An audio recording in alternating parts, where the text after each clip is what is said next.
chanting is also called Vedadhyayanam in our tradition. This involves the recitation of mantras from Vedic texts or recitation of smaller and shorter mantras that have evolved or taken out of the Vedic text. Sometimes entire passages are chanted, which, for example, you have Rudram, you have Chamakam, you have the Upanishads, etc. Chanting of these longer passages is also considered Vedic chants because all these are Vedic texts. The Vedic chanting has to be done in a certain manner following some very precise rules which have been presented in the Vedas themselves. And this tradition has been maintained for thousands of years, starting from the rishis of the past until modern practitioners today. Ācārya, Ūcārya, Mācārya, iti. Ācārya, Ūcārya, Mācārya, iti. The history of Vedic chanting is very old and it only follows three notes. There is what is called Udata, the note upper, the Anudata, the note lower, and Svarita, the neutral note. This is quite different from music. In music you have 7 notes and different varieties within them as well. And Vedic chanting should not be done as music. In fact, doing Vedic chanting as music is considered one of the mistakes or the lower quality of chanting. Now, this is a non-sensory experience. Music is a sensory experience. Kirtan is a sensory experience, even though it has a devotional form. So that's why the yogis of the past, they were very particular that Vedic chant has to be done in a certain manner, following a certain procedure, certain rules. These are also laid out in the Vedic texts themselves. So this is why Vedic mantras must not be distorted and done as one desires. This is a problem today in modern time. When you look at many people, they distort the Vedic mantras and confuse it into a kirtan-like form. For example, you have many people singing Gayatri mantra as if it was a song. This is not correct. It destroys the vibrations that the mantra is supposed to bring to the person.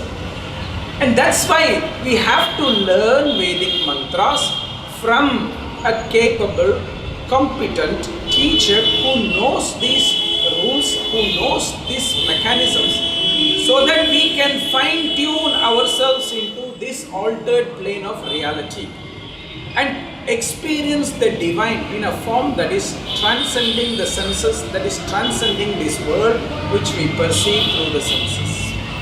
Tāne kadhā samabharattare tadu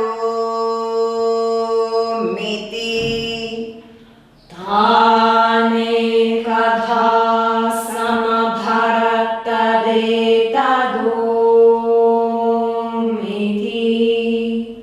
For me, it means relating to God. Vedic chanting makes me in contact with what is spiritual, God or spiritual, as you wish. When I chant, something happens. So it's a very deep emotion and a very positive one.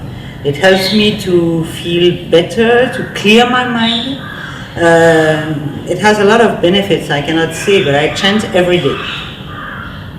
Tāne kadhā samabharattare tadu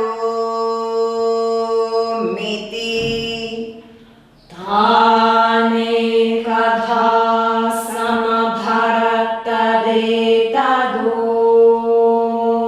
miti. I feel learning this Vedic chanting as a woman, as a Japanese, when I first came to learn, I didn't know all these rules that you can't chant because you're a woman, blah blah blah. But I felt like my soul knew this chanting. So this my soul don't have female, male, Japanese, Indian, all these things. It's just a soul. So I don't feel any hesitation or any strange feeling to learn. But I understand in this modern context or in this Indian culture, this is a little bit of hesitation or difficulty to learn this Vedic chanting. But I feel this is the time that we have to go beyond female, male, Japanese, Indian, all this body identification. We have to go beyond that. We have to realize we are same, we are one. And so this is the time to learn. यमुक्त्वा मुच्यते योगी जन्म संसार बन्धनात्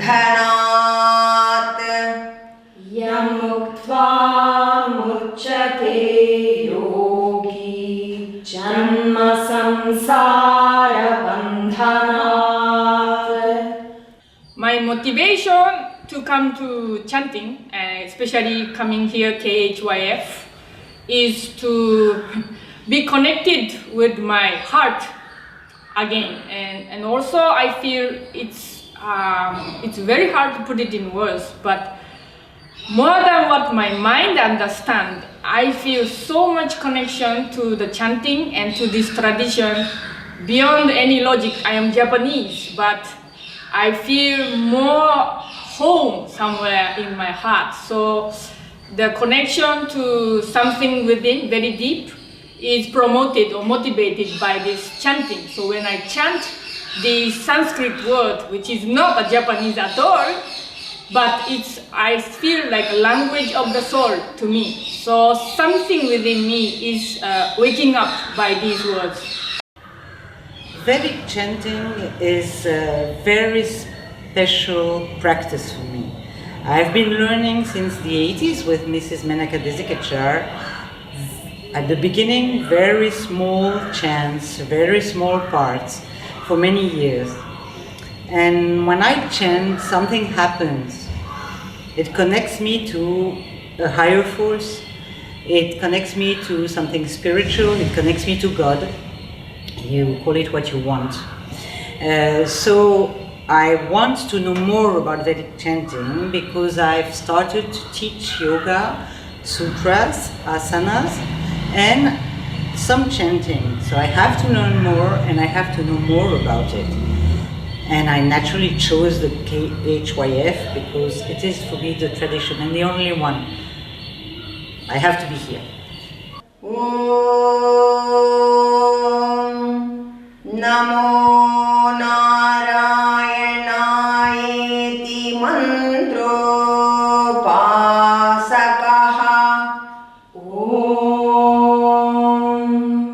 Namo Narayanayeeti mantro pasakaha. The Krishnamacharya Healing and Yoga Foundation is perhaps the only institution that is able to offer Vedic chant teacher training in today's times. There are other schools which are teaching Vedic chanting but in limited form.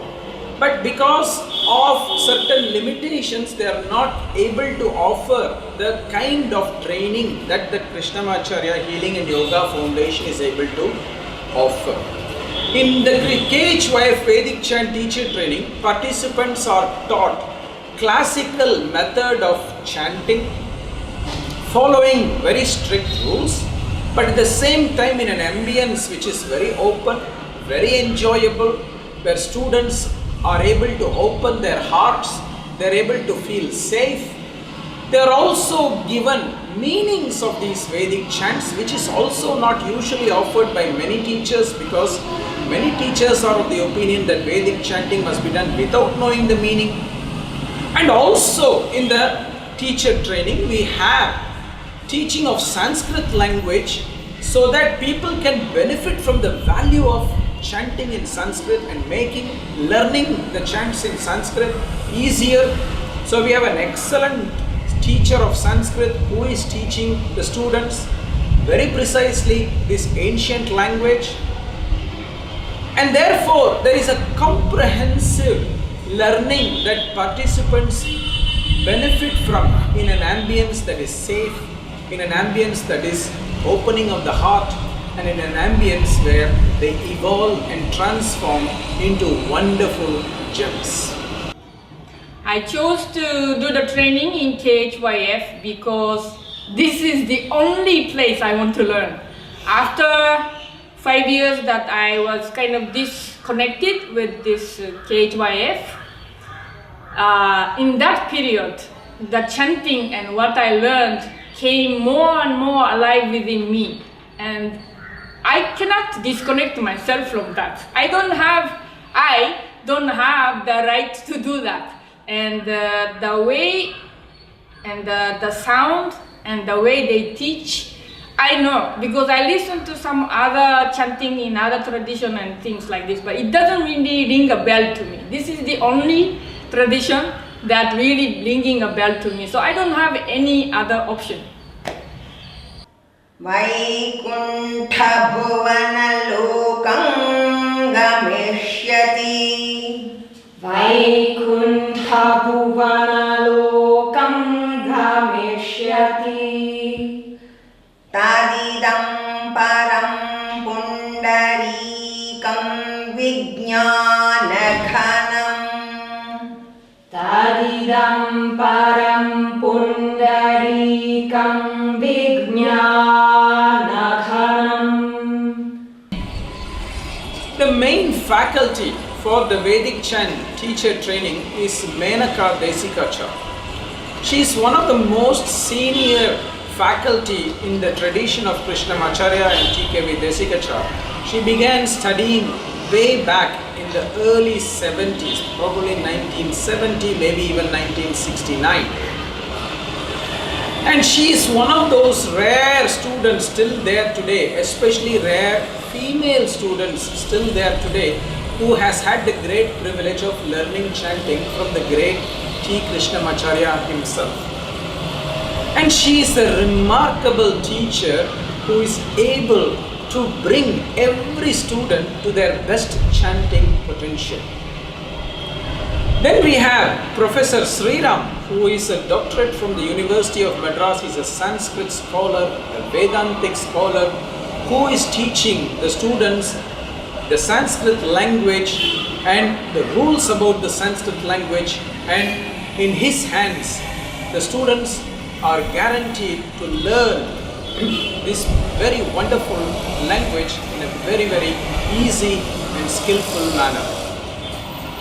Then I myself am part of the teaching faculty who is sharing with the students the different meanings of Vedic texts, the different layers of meanings of Vedic texts, because Vedic texts do not just have a superficial layer of meaning, there is always many layers of meanings. And this I am very grateful to share through the blessings and the teachings I have received from my own teacher, Ācārya T Krishnamacharya. Apart from this, we also have wonderful, lovely guest faculty who come from time to time to participate in special lectures and special events during the Vedic chant training. All in all, it's a remarkable experience which is spread over 2 years of 4 modules of 2 weeks duration each, spread 6 months apart, and it's a great experience for the students. The teachers are different from each other. Kausthub Desikachar is a very good teacher. Really, I must say that because I studied with his father for a long time, and I was thinking to myself this morning that I am more ready than I was before, but at the same time he has a way of clarifying things that I didn't have sometimes with Sir, because he would just give something and you had to think about it. So everything is really goes from one step to another and nothing seems to be forgotten. It's really really great. And when I go through my notes, I also have that feeling that I understand more. Then we have our chanting teacher, Mrs. Menaka. So Mrs. Menaka is a great teacher. I don't know how she makes it, but she comes with the chanting. Nobody has done the chanting in the class, and we have only 1 hour to learn. And after 1 hour, everybody's chanting this chant. I don't know how she makes it. You just do it once, twice, and then we do it all together, and each one of us. But she's tough, huh? Especially when she puts that face. What happened, she says, and then we all go, oh, sorry. And then there is our Sanskrit and philosophy teacher, Mr. Sriram, who is, I don't know, he's a young Brahmin, that's what I feel. He is really, really, really subtle, you know. It's not easy in the beginning to understand him, because also his accent is not always as easy. But I had Skype classes with him before I came, and I was really amazed. All he knows is incredible. And the philosophy classes are incredible. And even the Sanskrit classes, because I think it's the class where everybody is the most lazy. He made us work. You know, he told us, if you're not working, what's the point of coming here? So yeah, I like all the teachers. They're very different, and the module is complete. The training is complete. Teachers here in KHYF, they are really great, very different to each other. Mr. Kausthub Desikachar, he's very funny and he's very good with explanation, and you know, because I think he has experiences in other countries, a lot of international experiences, he has a way to communicate to different country people. And so, you know, I think to understand this Indian culture is not so easy, because it's so vast and subtle, and many of the things are not put into words deliberately, I think. But he puts in words so that we understand, and it also makes us think. Some of the things he says is just to further continuing to like study on our own, but some of the things makes it so clear that you feel like, oh, you understand something. Your mind is so happy that you grasp something. And Madam Menaka, teacher, we are so happy to learn from her. Like we hear her words, or we just see her presence, and it so gives so much joy, so much light from her, that sometimes brings just the tears into our eyes, just to see or just to hear her voice. And to learn from her, it's like you cannot get anywhere else. You have to come here to experience this gift. It's really something you cannot miss. And Mr. Shriram, I feel like I understand more of history of India and how the modern societies are through by just his presence or communication with the students, just the differences, and maybe clothing style, the talking style, everything is so different that it makes me think, what is this Indian country and what is this Vedic chanting? But it's good, because I think it made me reflect much more what I'm learning. And so the teachers are all amazing. Samskritam. Samskritam means Samyak Kritam, which means well refined, well made, well done. A thing which has been made in a very good manner can be called as Samskritam. In that way, even this language is called as Samskrita Bhasha, which means a language which is well refined. So Samskrita means a refined language. The range of the language is amazing. The range of the vocabulary in the language is amazing, because the language has almost a 2000 verbs, a 2000 number of verbs in it, which means any idea, any concept that can be conceived by a person can be expressed in the language. And the beauty about the language is that the conciseness, huge thoughts can be expressed in minimal number of words. That's the speciality of the language. ब्रह्मण्यो Devaki पुत्रो ब्रह्मण्यो मधुसूदनो. I have to say the sound. I already said it, but the environment has different vibration and sounds that you cannot experience any other place. So that's the sound. Also this Vedic chanting sound. You cannot experience this vibration and sounds if you're not here with the teacher. So also what I enjoy is my friends in the training. They come here with so much passion and dedication to learn, because it's a really commitment to study 2 years. So they have this commitment and eagerness to learn. So if you are together with these students, my friends, that's really good motivation and stimulation to make me go forward, and a lot of support. I know if we have bad days or sad days, I know these friends and students will support me. So I don't feel scary in this learning. Although we make a lot of mistakes and Madam is scary sometimes, but we don't feel so much fear. It's a lot of love and support. That's, I think, what I enjoy the most, my friends.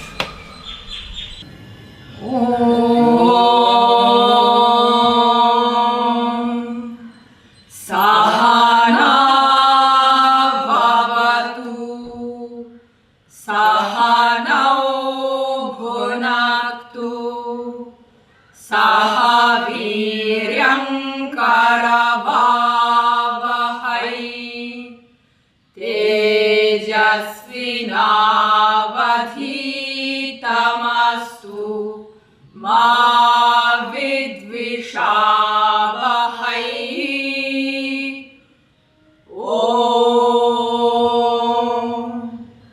Shanti, Shanti, Shanti.